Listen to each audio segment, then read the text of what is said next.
cmpradio.net. It's the station. Hey, what's going on, family? How y'all feeling today? I have a very exciting show for you, man. This is going to be a new show that's going to come through CMP's airways very soon. I'm hoping to allow a very dear friend of mine, Mr. Mayor John Linder, right? And he got his cousin of it, and his cousin know a lot. I'm talking about, we just sat here for a whole half an hour, and we talking about things. And shout out to Charles Thompson, because you told me years ago, right? You told me, and I'm just sitting here listening to him, man. It's beautiful to know that you have elders in your community that you need to listen to, right? You have people that know things that you don't necessarily know. You have people that have valued education, have valued research, have valued their time and thinking about how they can help themselves and the people that stand next to them. And you have to give them their praise. So I'm giving both y'all flowers right now, man. We're going to sit here. We're going to have this conversation because we're trying to figure out what's going on with this lawsuit between the school districts of our state and the people that are in charge, man. You brought that book there. That book is over 800 pages of facts. So many facts. And I know you've probably read all 800 pages time and time again, over and over and over again. But first I want you to introduce yourselves and let's get into this conversation. Let's go. First of all, thank you so much, P, for having us on. You always are open to the community and trying to give them the best word possible about what's going on in the community. So I'm John Linder, former mayor of Chester, but CEO of Riverside Futures, our nonprofit. And my guest today is Garland Thompson Esquire to some, and but he'll tell you more about his background. But right now he is also a VP, Executive Vice President for Riverside Futures, part of our nonprofit. So we've been working together for a long time doing community things. He was a founding board member of our charter school that we had. He previously worked with us on the Dwayne B. lawsuit years ago here for special ed students in the Chester Upland School District versus the school district, and we collectively with the Right to Education Task Force won that lawsuit. And so Garland, and he was born in Chester and gravitated to Philadelphia later to finish high school, but he's a Chesterite and has been coming back here for years working with me and other community members to do things here in Chester for the better. So he's with us today, and what we're introducing today is a first program for what we call the Riverside Forum. And the Riverside Forum is an opportunity for us to bring to you and the community some of the current events that are really pertinent to community growth, development, and survival. So today we'd like to talk about there was a decision in Pennsylvania. The Supreme Court of Pennsylvania kicked back a directive to the Commonwealth Court to determine is there a right to access education, quality education, in the Constitution of Pennsylvania, and if so, what are the facts around that, and how can, if necessary, how can that be remedied? The imbalance in our school budget allocations.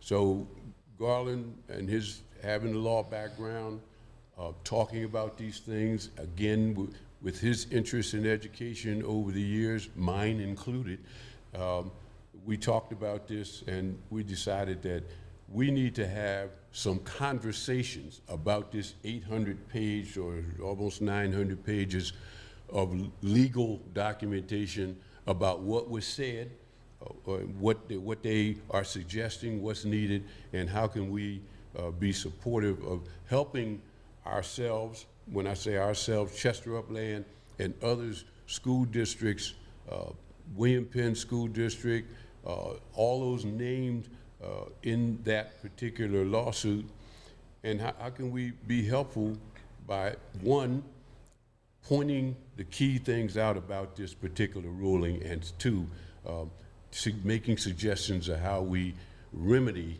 or provide remedies for what the ruling says. So with that, so first of all, Garland, you know, if you want to say some more about what your experience is that brings you here, that's fine. But what I'd like you to do, what did the court say about right to access?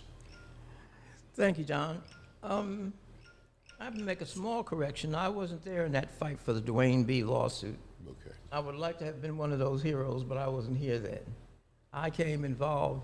I was actually working in Baltimore in those years, writing for U.S. Black Engineer magazine, covering African Americans who invented most of modern technology, including what our host is holding in his hand, a cell phone that was invented by two black engineers, Jesse Russell at AT&T Bell Labs and Mark DeRusso at Motorola, who developed the chips that make cell phones work.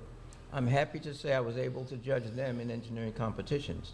I got called back to deal with education in Chester because, like John Linder, I'm Chester made. I was born in that hospital that used to be where Chester High School is today, Chester Hospital, and started my life here. So I came back dealing with education when that group, the task force, was trying to build the Village Charter School of Chester Upland. Because I have a very technical background from the Navy, I came in to bring technical facts and to talk about a technology plan to go with that education plan. And together we put together a very successful charter school.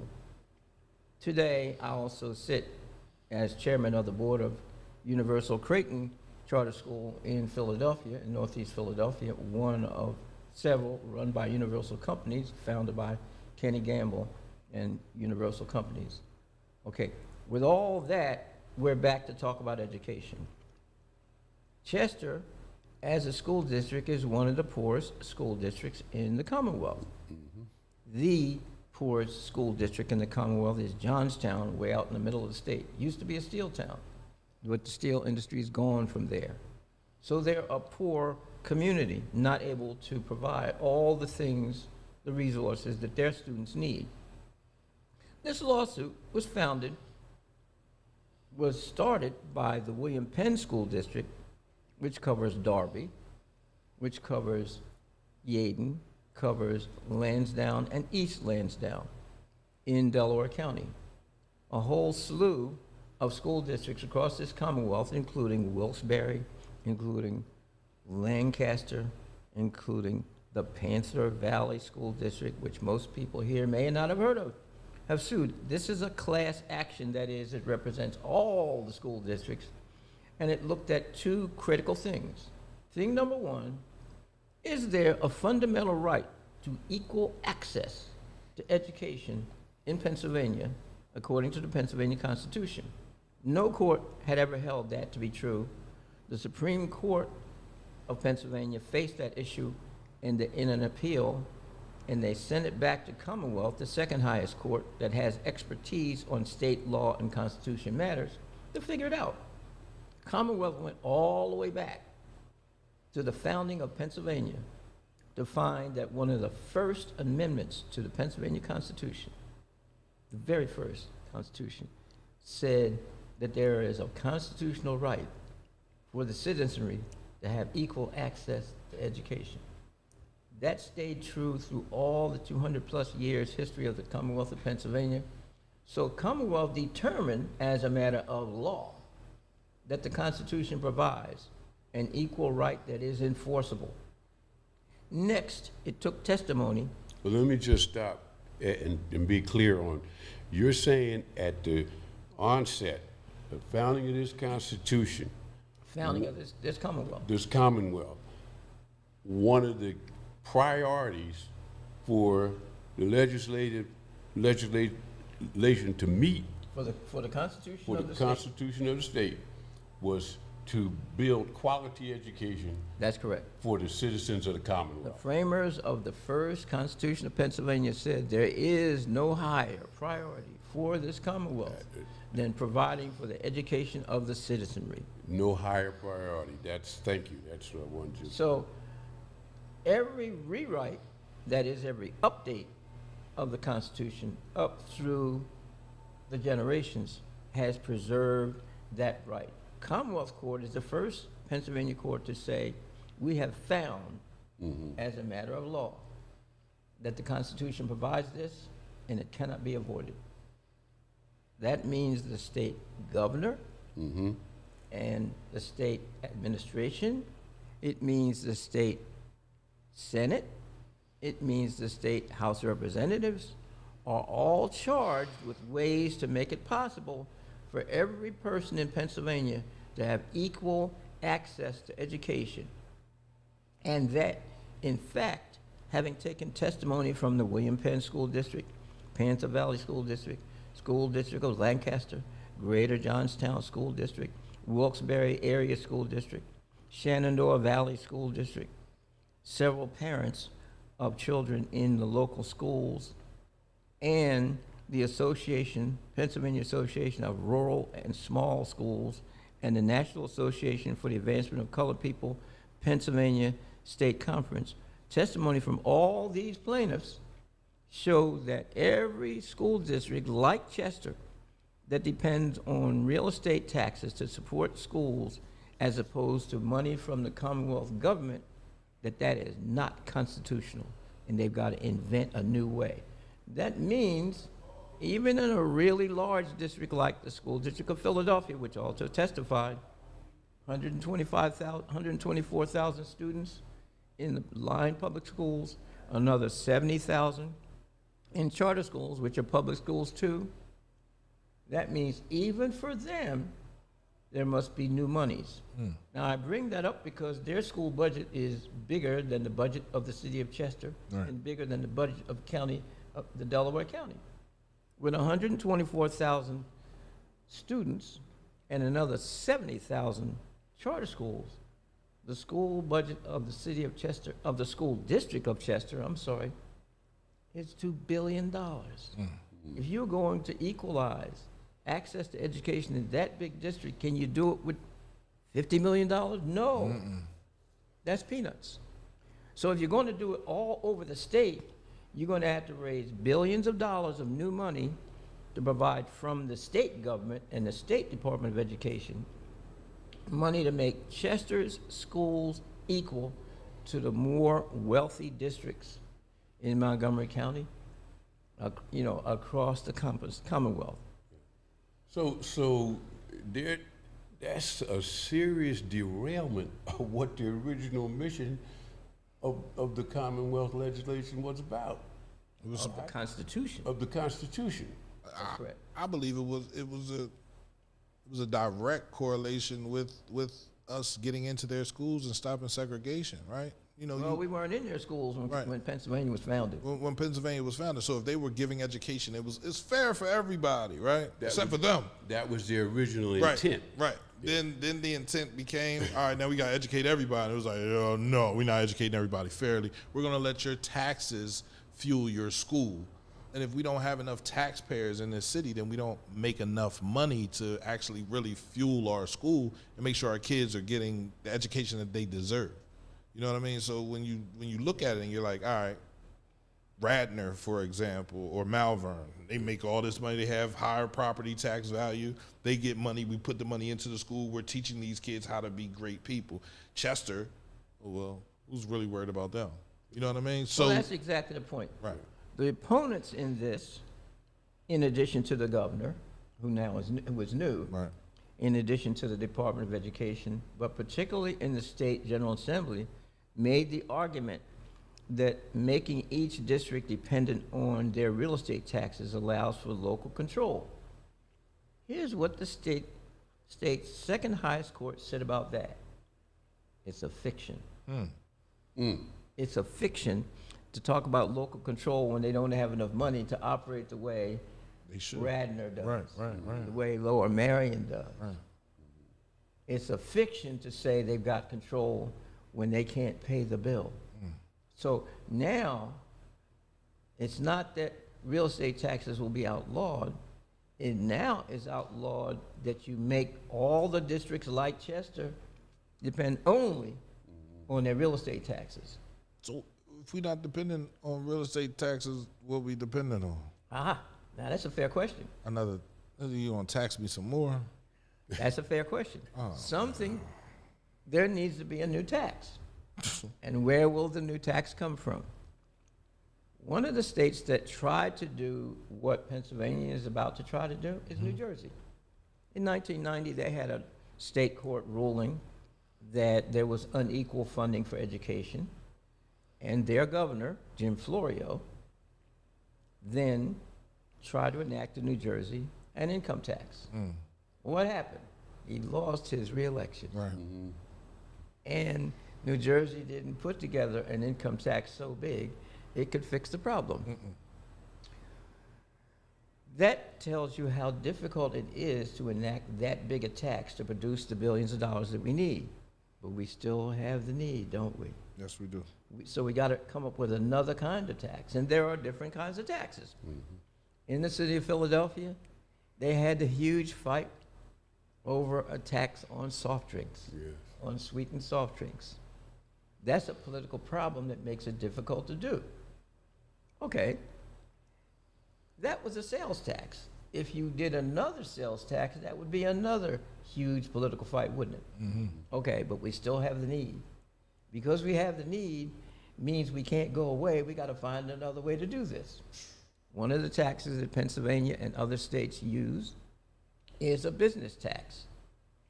If you have a tax on business, you'll get complaints, proper complaints, that you're making it very hard to do small business because small business owners are operating on a thin margin.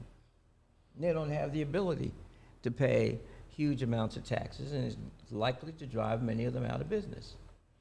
Large businesses can do differently, but many large businesses, called corporations, are likely to try to move to another state that has a lower corporate tax rate. So again, you're running into a political wall. You still have the need, and the need has to be served because the Constitution of Pennsylvania says we must provide. So let's go down the line. What are some other things that you do? Okay.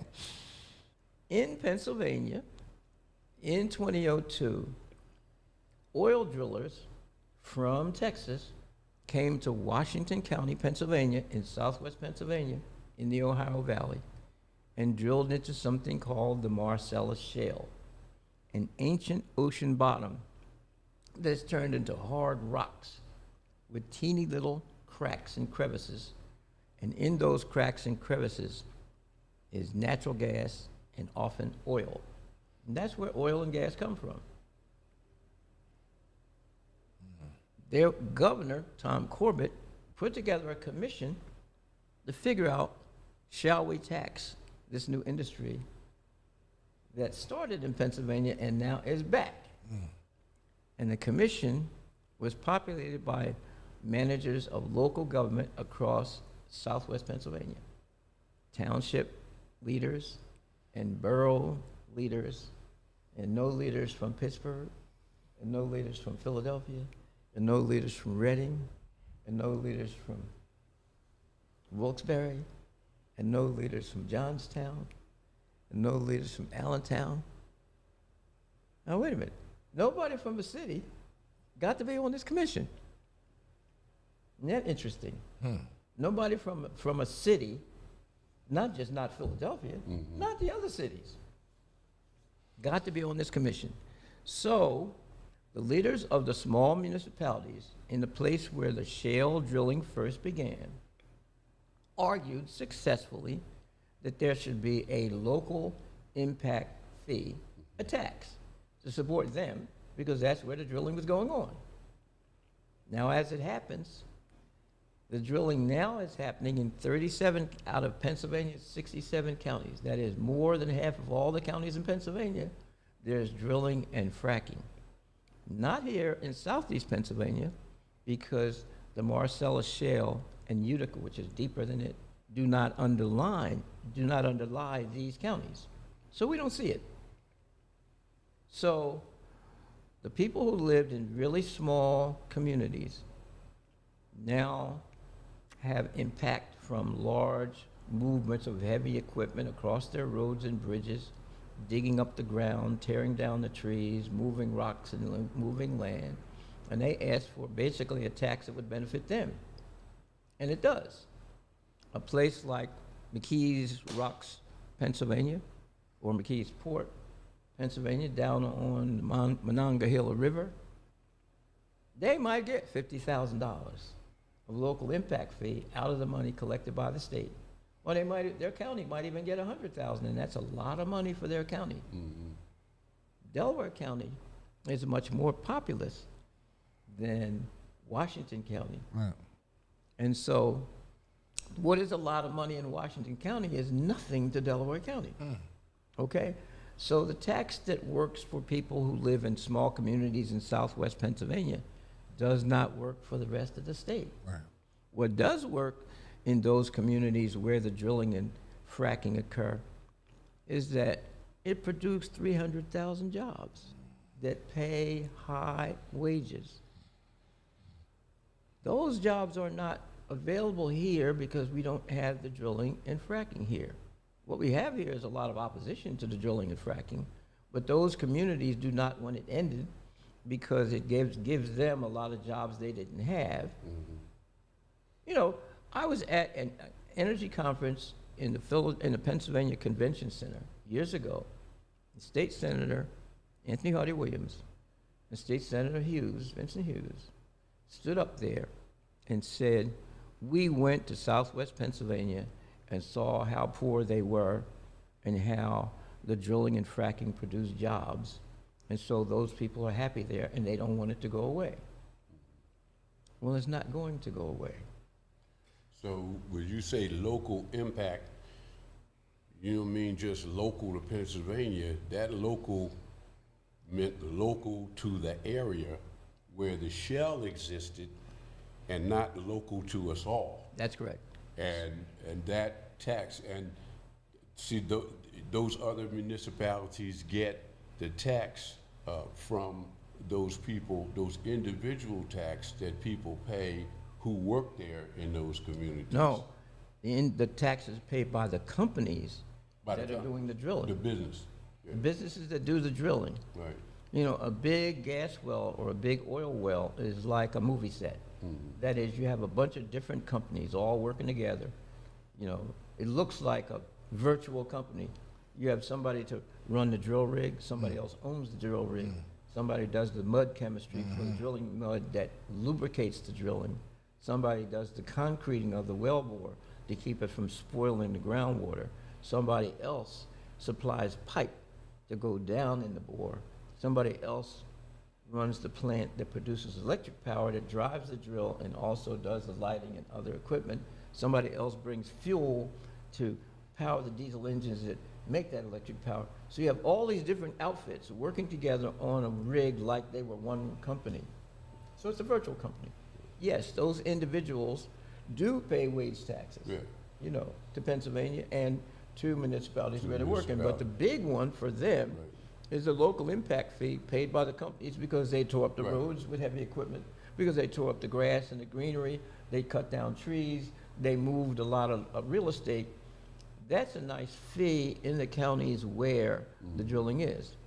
Some goes to the state. And in fact, in Philadelphia, where I finished high school and went to college and law school, they get some of it too.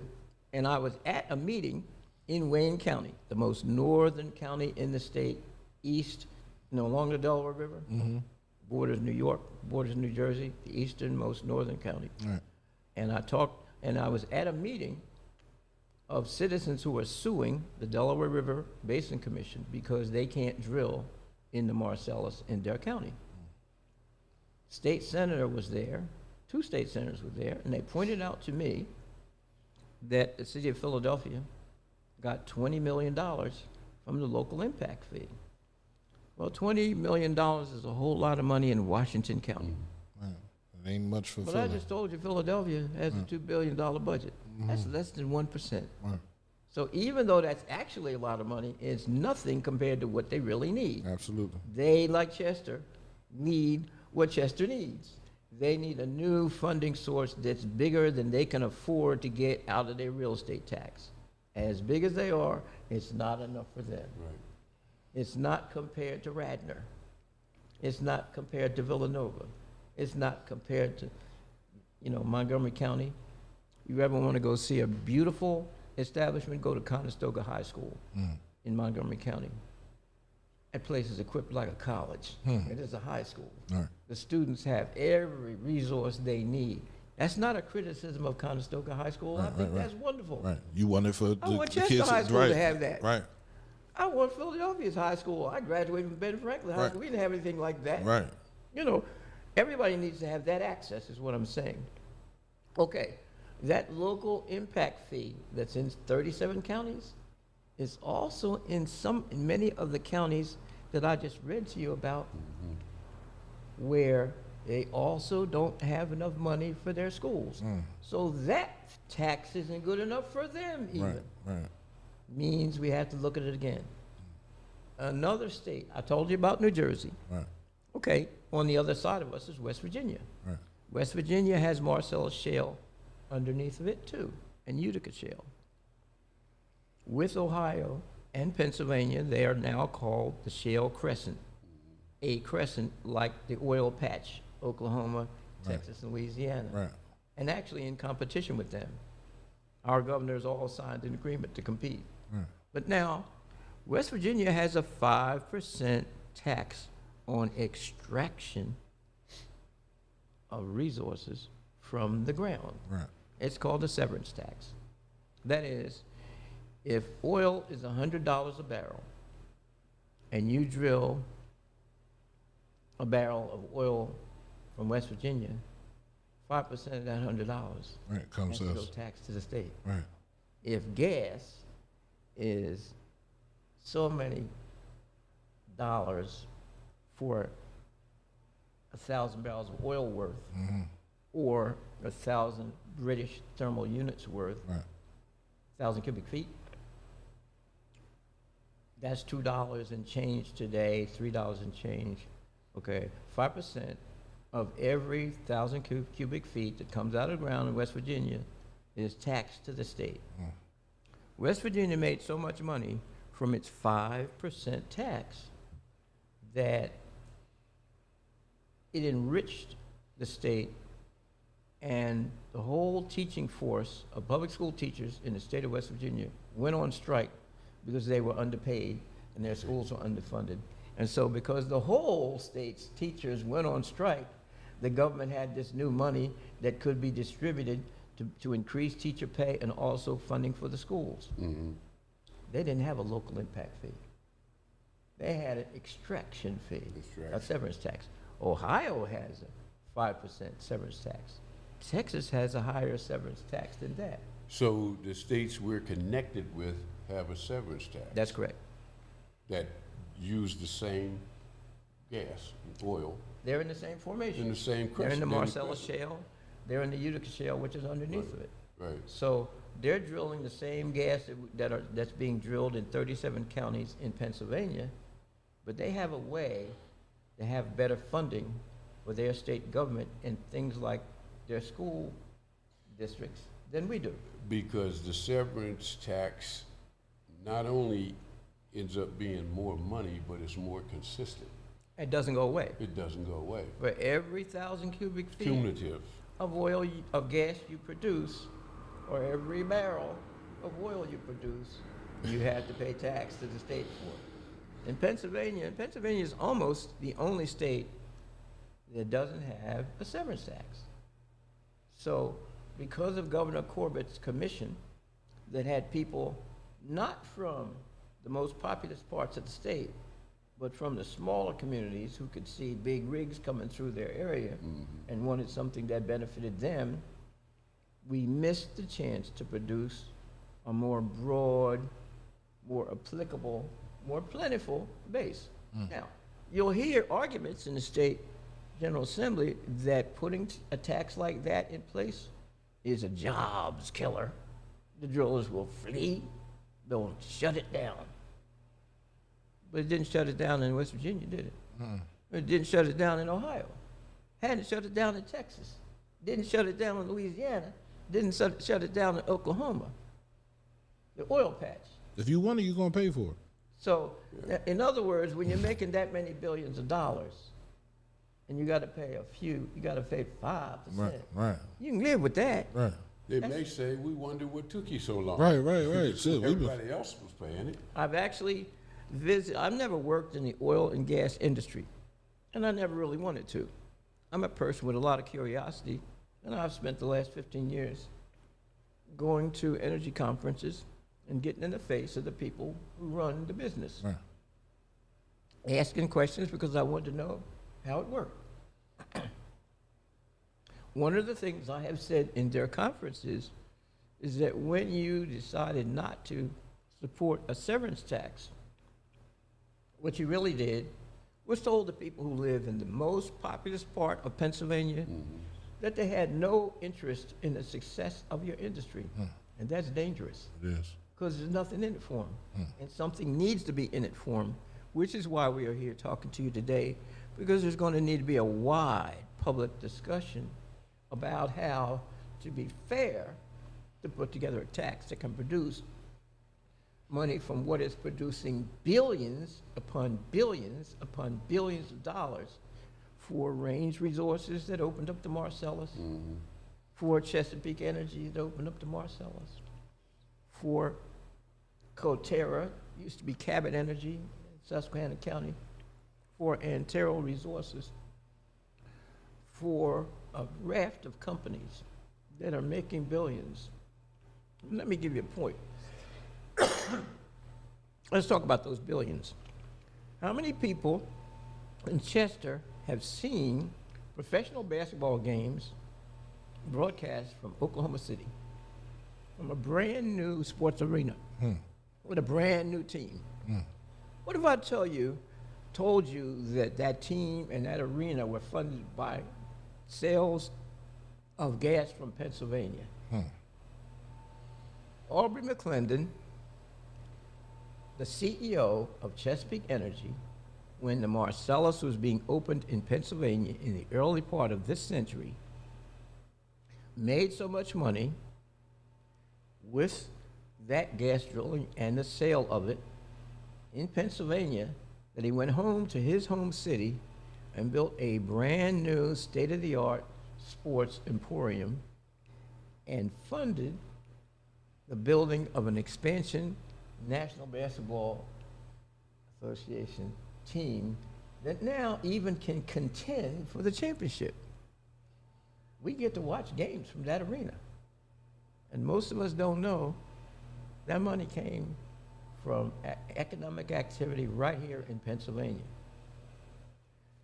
So what you're saying is, because we're trying to figure out where the money's going to come from. Right now, this lawsuit has happened. You're saying you have the perfect place for the money to come from. You have a place where it can come from, and it should come from. And what you just heard will be some of the arguments or disagreements that, business will go away and all this other. It hasn't gone away in all those other places, and they've been doing well. If they can get to the point where they can build a brand new arena and buy a team to put in it, come on, man. Our kids should be able to go from K to 12. And not only that, there's another level of this education. It just doesn't include just K to 12. Right. We're talking about all of education in the state of Pennsylvania, including higher ed as well. Right. So how many years, this is a generational thing. Families here have struggled with not just getting their kids through K to 12, but actually thinking from 12th grade beyond, getting them to college, to trade school, technical school.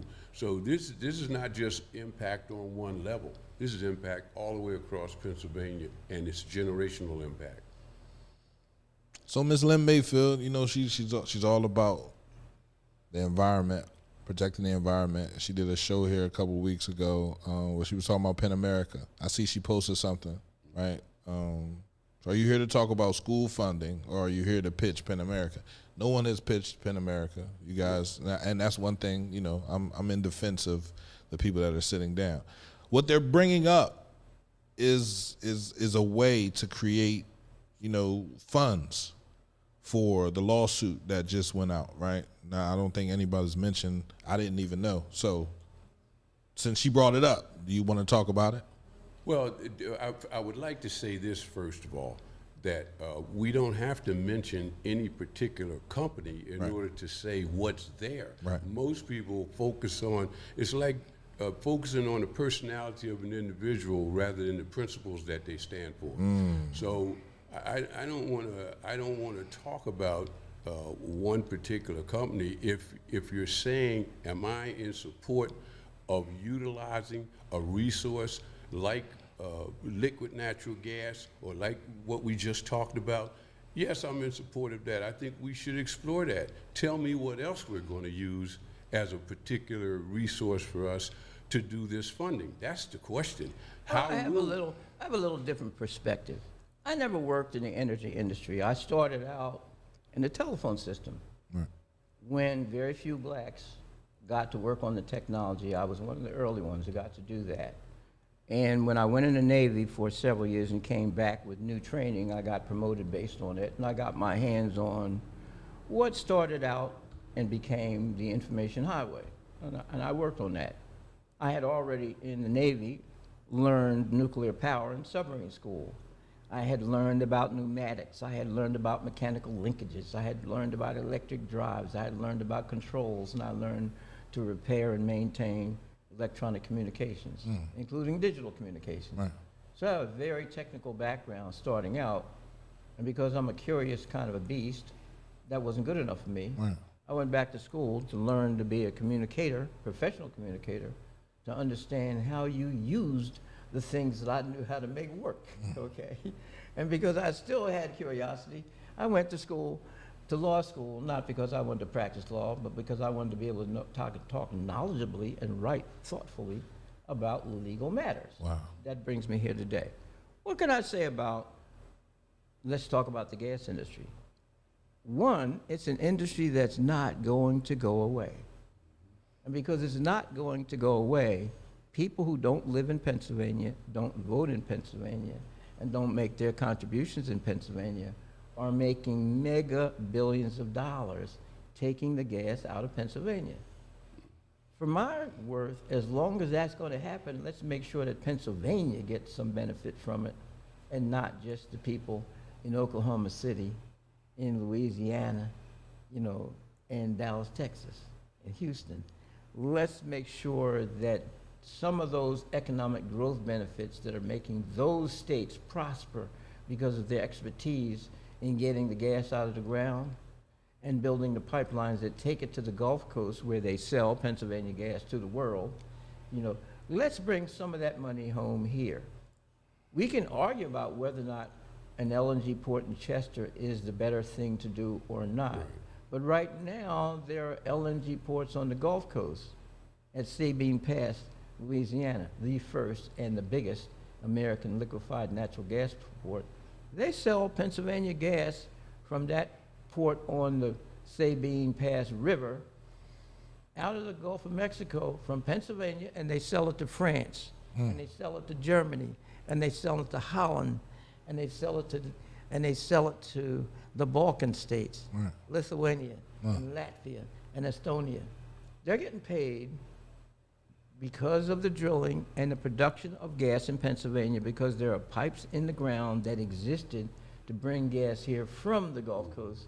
Now it takes gas from here to the Gulf Coast, and they have export ports to make money doing it, bringing new ships up the Houston Ship Channel to get it, and bringing them all the way to Corpus Christi, Texas, the southern tip of Texas, to sell Pennsylvania gas to the world. 2,000 miles away from Pennsylvania, Right. from where that gas goes. Right. So whether we get a plant here or not, It's still going to be it's sold. still going to be It's sold. still going to be What sold. we've been talking about is not about an LNG plant. We've No. been talking about the fact that the resource that comes out of the ground in Pennsylvania is not being properly and fairly taxed. I've said that in energy conferences, and not had anybody come up and denounce me for saying it. They all looked guilty when I said, you denied the people in the most populous parts of the state for having an interest in your industry because there's nothing in it for them. They all look guilty. Nobody comes to them and says, we hate the fact that you said it. And I'm not from their companies. I'm just a journalist who comes saying, well, here's what I've learned about your industry. You know, I went to Panama in 2011 to watch the Panama Canal Authority dig a new set of channels for the Panama Canal. I carried my cousin, dragged my cousin, the former mayor of Chester, in 2016 to see that those new channels and those new locks opened for big ships to come through the Panama Canal. And guess what? While we were there, the very second ship that came through the expanded Panama Canal was a gas tanker from the U.S. Gulf Coast going to Asia. So this is an industry that's not going to go away. It doesn't matter if Ms. Mayfield doesn't like the industry, it's still going to be here because they're making billions of dollars. And I never, look, this is not some kind of cloak and dagger thing. Trying to sneak something in. Right. I'm very, very open about how I feel about getting a liquid natural gas plant here. As I said before, I don't know whether we were on the air when I said it, but Chester has suffered over the years from lack of new revenue streams, jobs. We're a natural hub for liquid petroleum type of work here with all the pipelines.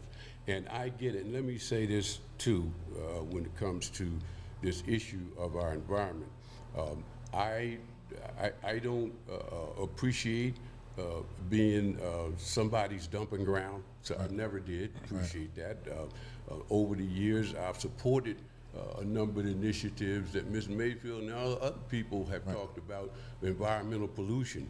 This is not about environmental pollution that we're talking about. This is resource building, resource development, natural resources that are available to us, and taking, again, in consideration the safety factors. I think I talked about that before with you, that the first thing I would think about is the safety of the people. And having been mayor from that position, you know, I'm mandated to think about that. That when I go to bed at night, I'm thinking about the safety of our individual citizens and when I wake up. So I appreciate all of that activity and all of that work. We're not talking about trying to sneak something in. We're talking about what exists right now, what's available to us as a city and the region, and how we can take advantage of that the best way, with the safety and not only the safety but the future of our citizens involved. Let's make another point about the environment. John Linder, as a baby, had childhood asthma. Absolutely. His father was working in Sinclair Refinery next to the Sunoco refinery of Marcus Hook. My father worked in Sunoco Refinery in Marcus Hook. John Linder, while I watched, outgrew his asthma while the refineries were going. So we grew up with this. Asthma bad. My father started his career working in Sun Shipyard, building ships. And when he didn't build ships in Sun Shipyard, he was working in Sun's refinery. When he didn't work there, he worked in Baldwin, Lima Hamilton's Locomotive Works. When he didn't work there, he worked in the Ford plant, where Penn America Energy would like to have its export port. We toured it when we were kids, you know. So I grew up around these industries. And John Linder, who had the childhood asthma, grew up and outgrew his asthma before the Environmental Protection Agency was ever thought of. So it's not so much that environmental cleanup saved John Linder's life, who almost died twice from his asthma, is that he actually was able to survive and prosper. And now today that we do have modern pollution controls and we don't run willy-nilly, you know, wild without, you know. And you need those. You need those checks. directing. You need those checks. Safety checks. We Absolutely. have to say that. You know, I didn't have that asthma, and, you know, I lived in the Fairground Project where I could walk to Marcus Hook, and I used to walk to Marcus Hook because my father worked there, and I was curious about how it worked. And as mayor, I was going to say I didn't have the EPA. I had the GPA, that Grandmom Protection Agency. Absolutely. Grandmom and my mother worked on me. But as mayor and as councilman, I was director of public safety. I've been down to those plants, and I looked at some of the things that have been done over the years, some of the things that weren't done, the connection between the EPA and DPA up at looking at the computers and so forth that go up there so that they can monitor some of the things going down here, the fines that have been put on some of these companies and all. So I applaud the work that the environmentalists do, who they bring a valuable service to the community, but we have to be sober in everything that we do here. Right. And understand when people are doing bad things to us and taking advantage of us. And I'm just saying, this is one opportunity for us to look at something with this school law that has come to fore, and we got to look at ways in which we can bring something to the table to help with this funding formula. And people are serious about the environment, right? We have questions on here, why does it need to be in Chester? So they're talking about the Penn America LNG, and y'all explained the pipeline and how the things are already here in place where they don't have to dig up anything. They can just connect to those pipelines that were here from before. But there's also a better answer to why does it need to be in Chester. Go ahead. Give it to them. Chester is a port. Yes. I just told you Corpus Christi, Texas has a pipe that brings Pennsylvania gas 2,000 miles away so it can be sold to the world for profit to Corpus Christi, Texas. The Delaware River, the ports on the Delaware River together constitute the busiest freshwater port in the world. Only Rotterdam in Holland, where I studied, by the way, Right. comes close to us. Okay, so it has to be at a port. The port of Chester is 80 miles from the Atlantic Ocean, okay?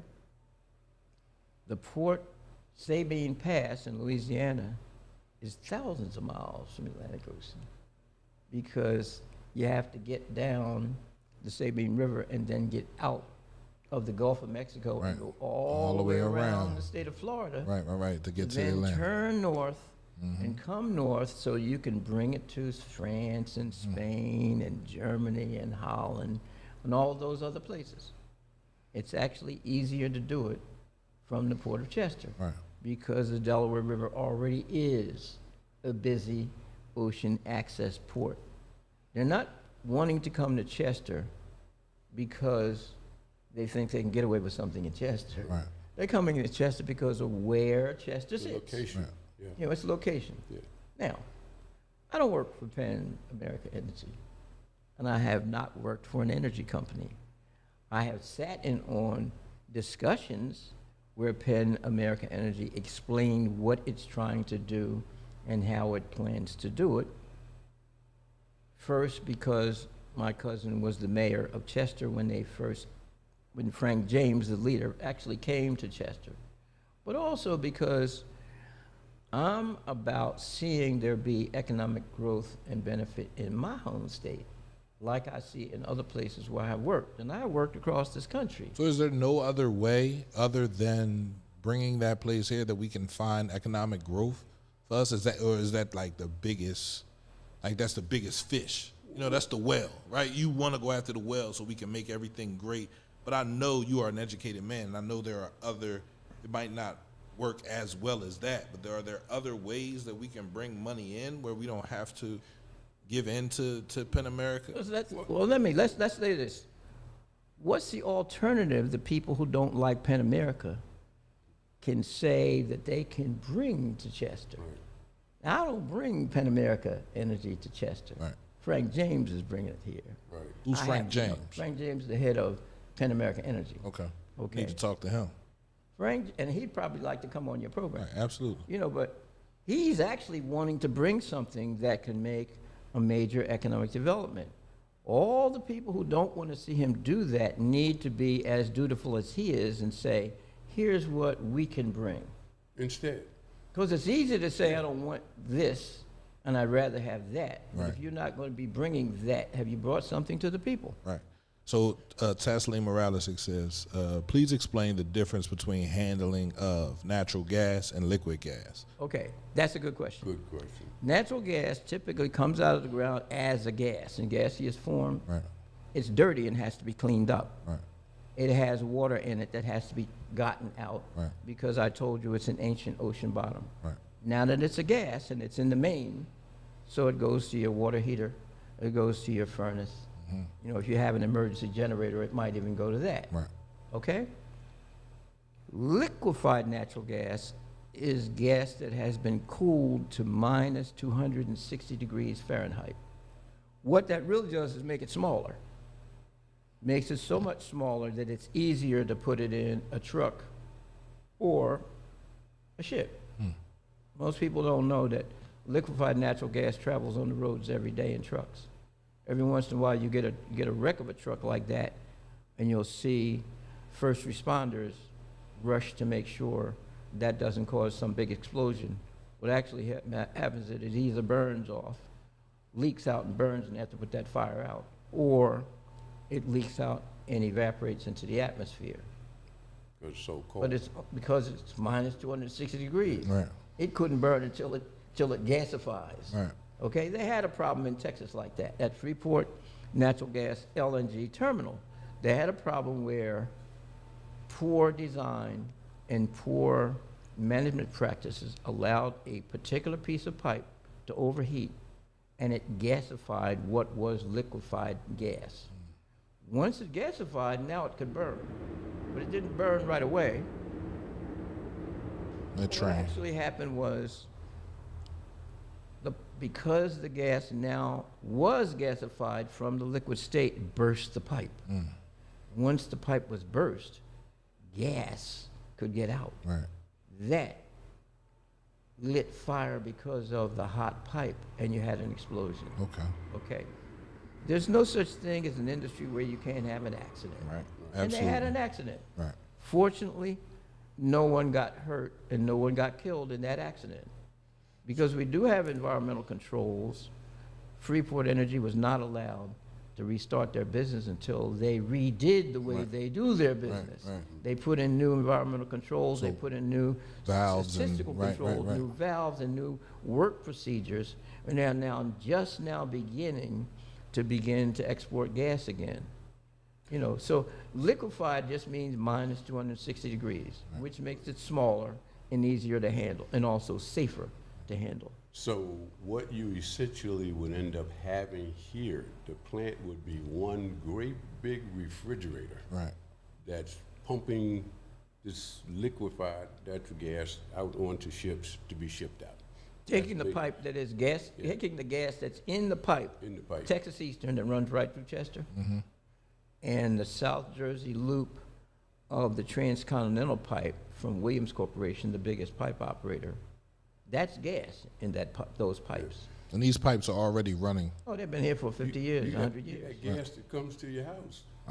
So Right. those pipes supply us. Yeah. So now James wants his company to connect to those pipes and one other, Adelphia Gateway, that will give him a ready supply that he can refrigerate. And he made his decision to not use engines to run his big refrigerator, but electric motors. Right. So he won't have emissions from, say, a gas turbine or a big diesel engine. He'll have electric motors where he's buying electric power. And then he's got this big refrigerator to cool it to minus 260 degrees, store it in tanks designed to hold it at that level, and put it on ships. Yeah, For an you- example, at Marcus Hook, natural gas liquids, ethane, propane, butane, come out of another pipe from southwest Pennsylvania, comes across Mariner East, comes across the state, and it comes out and it is liquefied again, minus 260 degrees, stored in tanks, big steel tanks, to keep it safe, Right. and then put on ships to be sent to processing plants in Scotland and Norway where they make synthetic things from it. You know, we make synthetic things here too from it. One of the things we make is hospital protective equipment. You know, so there are a bunch of things that we need from those things, and that's why those plants exist. Well, that's been running now for a while and had no explosions. And you also have new ships coming up the river to connect to it. Again, I never worked for the Mariner East Pipeline. Right. I never worked for Energy Transfer Partners that owns Mariner East Pipeline. I've watched it. I've interviewed. I even went to Erie, Pennsylvania 2 years ago to interview Joe McGinn because he was putting on a program at an energy conference. Again, I'm trying to learn it so I can explain it to people in terms they can follow without having to get a degree in you know, petrochemical, geophysical stuff. Right. So since we have broached this topic, Absolutely. I gotta go ahead and add to. Frank James is an independent private businessman. Right. When I was mayor, he came to me and called me after having left the city of Philadelphia, talking to that mayor, called me and said who he was, and he would like to talk about liquid natural gas, putting a liquid natural gas plant in Chester. I said, okay, bring it down. Which, come down, we'll talk. Which surprised him. Why did it surprise him? First of all, he didn't think I knew anything about liquid natural gas, which I had been exposed to it from, as Garland was saying, talking to him. I've been up to the Marcellus Shale.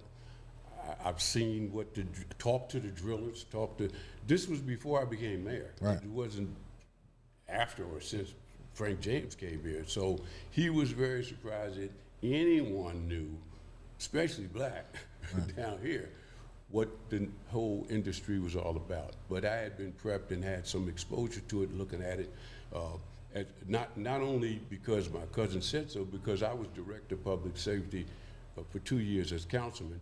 And we got a lot of things here still in Chester that people don't know about, that have to do with our environment and so forth. So that's one of the things that I just want to make clear. He's a private businessman looking for a place that's convenient, that's in the right location, and in addition to that, right now, the world needs this distribution of liquid natural gas because of the war, what Putin has done over there in the Ukraine, cuts off the gas lines to Europe and so forth. So, you know, our distribution here could not only benefit Chester, but it could benefit the world. But that's how I met Frank James. He came here and talked to me years ago about it, and we've been talking about it since then. That one of your listeners put up a point saying this is not the same material that comes into our homes. In fact, it is. It's exactly the same material. The difference is when Frank James gets his plant built, if he gets his plant built, he's going to freeze it to minus 260 degrees. The one that comes into your home. So this not gas is minus the 20. same gas that heats our house. It's the same gas. It's Wow. exactly the same gas. It's not different. It's that what comes into your house is not in liquid form, it's Right. gaseous. I'm saying, right. It's not refrigerated. Well, there you go. I mean, Tom Nixon. I want to talk to you, Mr. Nixon, as well. Infrastructure and safety are my main concerns. So, if we're Absolutely. if anything, if Miss Mayfield doesn't get her way, right, and they decide to build this thing here, right, how can it use her and the things that she sees as being bad for the city of Chester, right, to make sure the infrastructure and the safety and the components that go into having something like this on our waterfront, in our face, on our backs, close to houses, how can things be secure for the residents of the city of Chester, right? Let me give you You're one saying- example. You're saying 6 years it's going to take to build this thing. So 2030, right? Yeah. It's here, it is built. Like what kind of safety precautions are going to be made for the city of Chester? Let me give you an example of how environmental activists can have a good part of something like that. Many years ago, when the technologies that produce hydraulic fracturing were invented, there was a great fear among environmental groups that this breakage of the rocks deep in the ground would allow cracks to come up so high until it poisoned everybody's groundwater, poisoned the streams, poisoned the air. One big natural resources protection group, the Environmental Defense Fund,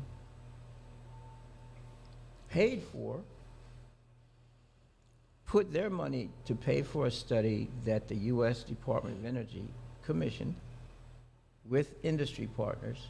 The industry partners paid some, the federal government paid some, and Environmental Defense Fund paid some.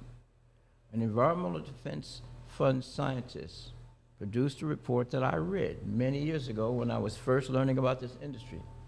And they found one crack was much longer than anybody ever believed that it would. And that crack was a mile underground. That is, the crack didn't get to the surface to be able to poison the groundwater. The water table, what we call groundwater, goes down to 700 feet below the surface. Below that, you're not in the water table, okay? In Pennsylvania, there is a law that when you drill for oil or gas, you must concrete the bore of that well. That is, they put a big steel sheath down at least 50 feet below the lowest level of groundwater. In that case, you're talking about 750 feet, and then you put another steel pipe, and between those steel pipes you put concrete to make sure that the drilling fluids and that ancient ocean water that's chemically very nasty, 5,000 feet below the ground where the Marcellus Shale begins, can't get into the groundwater. You protected it. We do have environmental controls that are by law, in work. So you've never had groundwater fouled by the Marcellus. There was a big lawsuit in Dimock, Pennsylvania, Susquehanna County, where I have been several times because my former Navy shipmate lived in Montrose, which is right next to Dimock. There's a lawsuit that families believed that their well water, which comes from the water table, was poisoned by the drilling of Cabot, now Coterra Energy, gas, close to their houses. They had a big federal lawsuit, went to a jury trial. Each side presented their experts. The energy company presented geoscientists. It presented chemical scientists. It presented engineers. The family main plaintiff presented Anthony Ingrafia from Cornell University and his research partner, Dr. Horwath. At trial, the plaintiff's attorney made a very emotional appeal that succeeded to the jury. The jury rendered a $5.5 million verdict in favor of the plaintiffs. What did not get reported in Southeast Pennsylvania was the judge promptly threw that verdict out because Dr. Horwath and Dr. Ingrafia, one, had no expertise in geoscience, two, made no tests. So as expert witnesses, they were disallowed and dismissed. The other side's experts were geoscientists who proved, one, that there was no pathway of migration for the drilling fluids to get from the well pad to the plaintiff family's wells. Well, two, they took tests of the water and methane gas in the wells and found that that methane gas was chemically different from what was coming out of Cabot Energy's wells. What it was naturally occurring because there was naturally occurring gas being produced in the water table because it's close to a river, close to a stream, and that stream had decaying organic material. Bacteria produced methane that was in the well water. It was not what came from the well. So their verdict got thrown out. We didn't see that in the news media here. What we saw most recently was when former Attorney General Josh Shapiro, and now governor, charged with indictment a whole bunch of more than 10 criminal counts against the same, company over the same incident. That's a Mariner pipeline? No. Okay. That's in Dimmock, Pennsylvania, and Montrose, okay, where Cabot Energy is drilling, and Antero Energy is drilling. So the resolution was touted in the paper that I used to work for, the Philadelphia Inquirer, that the residents won a big victory in the heartland of the fracking industry because Cabot Energy, now Coterra, made an agreement to pay for a water pipe from a municipal water system to supply them instead of their well water. What was not reported was that all the criminal counts were dropped except one misdemeanor count where Cabot Energy and its successor company said, we will plead no contest, which means we don't admit any guilt. And all the indictment criminal counts, felony counts, were dropped. And Coterra Energy now has new permission by the state of Pennsylvania to drill in Dimmock. So what sounded like a big victory against the company really was the company saying, we've had this fight that we proved we didn't pollute their well water, and they're still complaining about it. We'll give them another supply. Yeah. That's peanuts compared to the money they're making drilling. Right. It's easier to make that payment than keep fighting lawsuits over something they'd already proved wasn't true. Yeah. Meanwhile, what benefit did they get? They got the right to drill again. Yeah.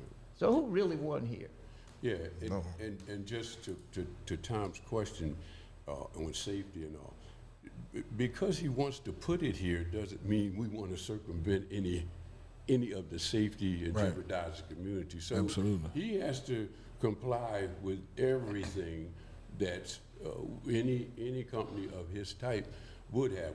It's just that we don't have the problems of digging all that up and interfering with well water and all that because, again, we have the pipeline infrastructure that's here. In fact, if it is to come and he finally gets it to come, any pipes that are already in the ground can be dug up, repaired, new pipe lining put in. Right.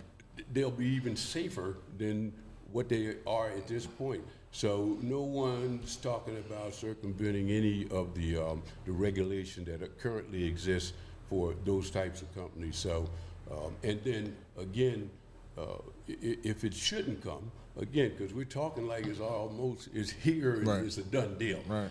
But if it shouldn't come, and which I'm going back to my original point, which was I didn't mind talking about this, because I'd like to even further discuss it and have another program on it. But our original point for coming was this ruling, and whether James comes or not, the ruling still stands, and we still have to figure out where the money's coming from. I've said to Frank James and several other people who have come to this city to do things that what I'd like to see them do is start helping to support things in this city before they even get here. Mm-hmm. What we need here is an energy institute, mm-hmm. so that people like Ms. Mayfield, Circle, Tom, and the rest of the group can start some real study of this. I'm opposed to somebody else coming here who don't live here and tell us what's good for us, what's not good for us, and us not accepting that study. We didn't accept Frank James' take on LNG. We've been there. We've talked to the people who produce LNG. We're not saying, Frank, tell us everything we need to know and we feel good about it. So we should be making people accountable who come here to give us and help us with things that we need. And let's produce an energy institute that helps us study this so we can filter things through. My only thing is saying, hey, let's not just say things to get people excited and opposed to the other person. Let's tell the truth. We're gonna put it on the table. Let's put it on the table and deal with it in truth with each other, so we can make the environment as healthy as we say we want to make it. Let's do it in facts. I've spent 15 years and thousands of dollars of my own money flying across the country. Sometimes, if I was going to Denver, Colorado, I went by bus because that's what I could afford. Right. To be in the middle of the energy conference, asking questions. Typically, I'd be in a conference like that, be several thousand people. I'd be one of 10 black people, 5 of whom were janitors. Right, right. And the rest were security guards. Right, right. And me, asking questions, you know. But frequently, when I ask a question, it's in the Q&A session after the industry proponents have made their presentation. I'm asking very factual questions, and I'm adding some factual information based on what I've made them teach me. And I'll get people sending me notes saying, I like your question. You're making this clear for people to understand. That's in their conference. Right. I've been in conferences in Houston, where the first liquefied natural gas export conference happened before we had a port. I've been in conference repeatedly in Denver, Colorado, where we're looking at Rocky Mountain Shale. Right. I've been in conferences in Baton Rouge, Louisiana, you know, next to where Sabine Pass is, Right. where they're exporting Pennsylvania gas to the world. I've been in energy conferences repeatedly in Pittsburgh because the shale industry in Pennsylvania has their conferences here. They moved 2 years ago to Erie, Pennsylvania. I rode the train to Erie, Pennsylvania all day and all night, Right. you know, and then had to walk 1.5 miles from the hotel I was in down to the conference hotel because I couldn't afford it. Right. Because I was there on my own dollar. Right. Yes, my name tag said a contributing editor from U.S. Black Engineer magazine, but the magazine didn't send me. Didn't send you, I right? used the magazine to get in. Get in, right? So I spent half my time in the conference in the technology part, having them teach me what they do. And they do love to talk about what they do. It's absolutely, and I know that's true because he and I, we put our own money together and went to Panama together. Mayor's office didn't pay for that. I paid for that myself. We went to Pittsburgh a couple of times. When we went to the Marcellus Shale a couple of times, we paid for that. Right. So this is not a one or another or an indictment on the people who are trying to save and help our community. We should be teaming here together. What Right. you know, what you What know. you know, right. And put together what we collectively And what know, benefits us. and then look out for the community collectively overall. So I appreciate the questions, but Absolutely. again, we would welcome the opportunity to come and lay that thing out again. Yeah, so Adelaide, she has a community conversation that takes place at the Cat Center on Mondays, right? You know, y'all can go there with her and talk to her about, again, information is priceless. Yes. Getting information from your elders is priceless, right? So, you know, whether it's good or it's bad, you can learn something from it, right? And one thing I've learned over the course of my life is that everything that you thought you know, you didn't really know until somebody that knows something comes and tells you something. So there were things that I learned today. I want to thank Mr. Garland Thompson for stopping through. Mayor Linder, you know I love you, bro. I appreciate you. Like, however I can help, whatever we need to do, let's get this information out there. Ms. Zulin, you know I'm there for you, whatever you need. That's the thing, right? I'm not on either side. I just want facts. And I want to be able to look at these facts and understand what's beneficial for my child 15 years from now, 16 years from now. Is this beneficial for my kids? Is it safe? Can it happen, right? Or is it not beneficial? Is it going to poison the kids? Are kids going to be dying down there? Like, that's how I look at things, right? So, you know, let's have this conversation because when we started, we were talking about the school board, right? Suing the state of Pennsylvania about funding not being fair and equitable, right? 600 pages, 900 pages, you got that right there in that book, right? And I think it's important that we find out how we can get the funds to make our school district like Conestoga a great school, right? How can we find those funds? It don't have to be through whatever. It can be through something that's there. So thank y'all, man. I appreciate y'all. And Thank you. yeah, man. Thank you for the question. It's always Absolutely. fun to get to deal with real questions from folks who haven't spent the time and trouble I have to Right. try to learn how it works. Absolutely. Absolutely. Yeah, let's get this done. We're out of here, man. 786 pages, Taslim Morales said. She's on point, bro. It's actually 800 when you add the extra pages that added by the judge at the end. Right. Oh, the judge added some more pages. Yes. There we go, man. Very, very deceiving. But I don't. That's why I printed it out so I could have it and be able to leaf through it and go back and forth. Well, we got homework to do. Absolutely. We're out of here, man. Everybody has homework. CMPradio.net.